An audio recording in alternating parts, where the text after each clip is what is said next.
That's right, So we were out there with Laura, so we definitely we went out. We saw a number of properties.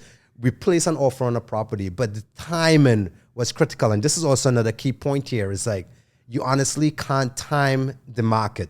It's just time in the market. You say this all the time. I hear it, but this is so true because at the time we purchased that property was a bad time. It was like at the peak of the market. Yes. Okay, I'm saying bad time, but I'm actually kind of I'm making a joke about it because looking back in hindsight, we should have bought more at that time. It's right? always the case. It's always the case, right? Yeah. So this is what happened. And we bought it just about the time when there was B20 rules, I think it was called. Yep. Back in Kathleen Wynne era. Yeah. That very same week that we put in the offer, because we had put in a bully offer, 80,000 over asking. Yes. So I was like, no, they know they can do better than that. They hold off. Yeah. The day came for offering on that very same day. 2 days before the Kathleen Wynne came out with these B20 rules, everyone pulled out. We were the only ones that put in offers, and we just went in at asking. At which point, they were like, please, guys, like... They could have made 80 Gs more. They could have made 80 Gs more. So we said, like, no, we're not going to do it. And but we got into the market. We had the place rented out for some time, like about 2 to 3 years. Did you rent out... No, you got to remind me, brother. Mm-hmm. Did you rent out the upstairs and downstairs, or did you guys live in the basement at that time? No, we lived in the basement. When we were not single, but when we didn't have any kids, we just lived in the basement, right? So we lived in the basement for like a year and a half, 2 years. And then after that, we moved upstairs because we were starting to plan a family. And then we rent out the basement.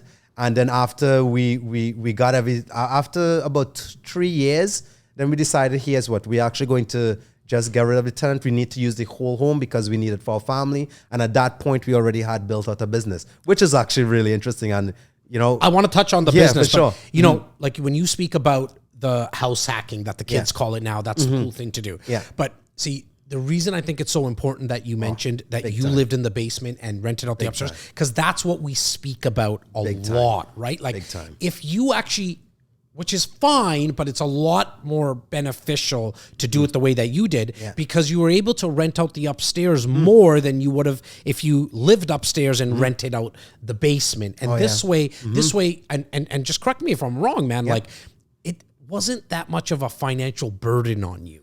Was it? Like, at least knowing that, like, how much, if you can remember, right? How much, couple of things. One, how much did we buy that property for in dollars? Because I forget now. Yeah, just under, I think it was just over 5, I think, or just under 5. And I'm going to guess to say that right now, value today, time of this recording, April 2023, you're probably looking at somewhere around like 750.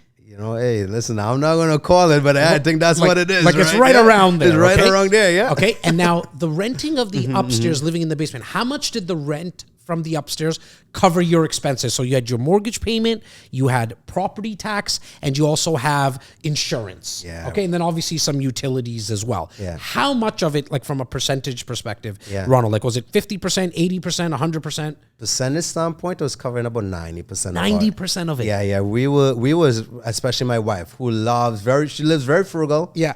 Within her means. And she was like, wow, we get to put away all of this.